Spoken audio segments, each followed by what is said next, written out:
윤 대통령의 체포영장 집행이 임박한 가운데 윤 대통령이 어젯밤 일부 지지자들에게 내놓은 메시지에 여당 내에서도 비판의 목소리가 흘러나오고 있습니다.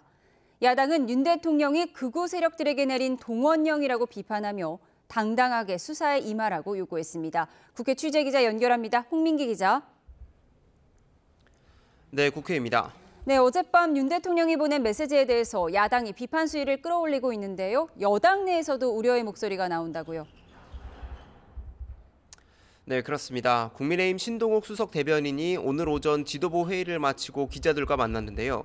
윤 대통령 메시지가 당 공식 입장을 낼 문제는 아니라고 판단한다고 일단 선을 그었습니다. 다만 많은 분이 체포영장 발부에 문제가 있다고 막아서고 있다며 충돌이 일어날 수 있다고 우려했는데요. 직접 들어보시겠습니다. 공수처도 마찬가지고 많은 분들이 그러한 일이 발생되지 않게 최대한 자제력을 발휘해 주기를 저희는 바라고 있습니다.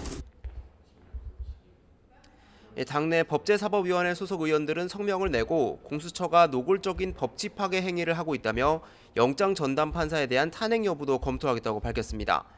하지만 여당 내부에선 비판적인 시각이 적지 않습니다. 김상욱 의원은 CBS 라디오 인터뷰에서 윤 대통령을 겨냥해 말도 안 되는 변명과 말장난, 법꾸라지 같은 행동은 그만하시길 바란다고 비난했습니다. 원내 관계자도 YTN과 통화해서 강성 지지층에나 효과가 있을 거라며 당 전체에는 도움이 되지 않는다고 지적했습니다. 어젯밤 윤 대통령 메시지가 나온 뒤 즉각 논평을 냈던 야당은 오늘도 비판 수위를 끌어올렸습니다. 오늘 아침 소속 의원들에게 비상 상황에 대비한 비상 대기령도 내린 상태인데요.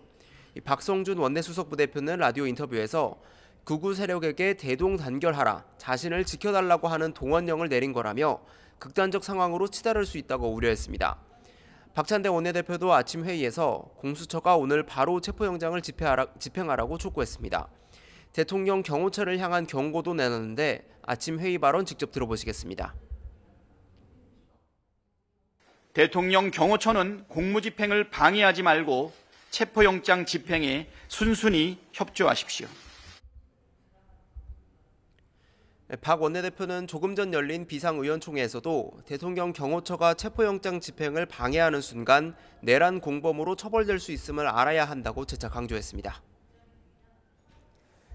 네, 오늘 새해 첫 여야 아침 회의가 열렸는데요. 어떤 발언이 나왔습니까? 네, 2025년 첫 아침 회의에서 여야 지도부는 각각 새해 인사와 함께 여객기 참사 희생자 애도로 회의를 시작했습니다. 이후엔 서로를 향한 공방으로 이어졌는데요. 먼저 국민의힘은 민주당 이재명 대표의 사법 리스크를 다시 꺼내 들었습니다. 권성동 원내대표는 사법부가 그동안 이 대표에게 유독 너그러운 판결을 내려왔다며 공직선거법 2심 판결을 다음 달 중순까지 내달라고 촉구했습니다.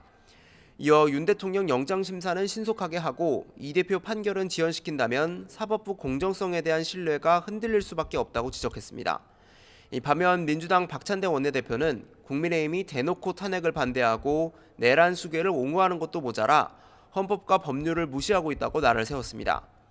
또 최상목 대통령 권한대행이 보류했던 헌법재판관 후보자 임명안을 즉시 제거하고 내란 상설특검 추천 의뢰도 즉시 하라고 촉구했습니다. 또 지금도 내란을 선동하는 무리가 곳곳에서 준동하고 있다며 신속히 진압하지 않으면 대한민국의 위기가 증폭될 거라고 목소리를 높였습니다. 네, 최상목 대통령 권한대행이 이틀 전 제2요구권, 즉 거부권을 행사한 쌍특검법은 앞으로 어떤 절차를 밟게 되나요? 네, 앞서 최상목 권한대행은 내란 특검과 김건희 여사 특검법의 제2요구권, 즉 거부권을 행사했는데요. 이 법안 통과를 주도했던 민주당은 재의결 방법과 시점을 고민하고 있습니다. 조금 전 열린 민주당 의원총회에서도 재의결 시점을 논의했는데 윤 대통령 체포영장 집행 시점 등을 지켜보자는 의견도 나왔던 것으로 전해졌습니다. 반면 여당은 야당에만 특검 추천권을 부여하는 조항이 위헌이라며 반대해왔습니다. 다만 위헌성이 제거된 특검은 얼마든지 논의할 수 있다고 가능성을 열어뒀는데 일단 재표결에서는 특검법 부결로 폐기하겠다는 전략입니다. 이르면 이번 주 재표결을 위한 본회의가 열릴 가능성도 배제할 수 없습니다. 지금까지 국회에서 YTN 홍민기입니다.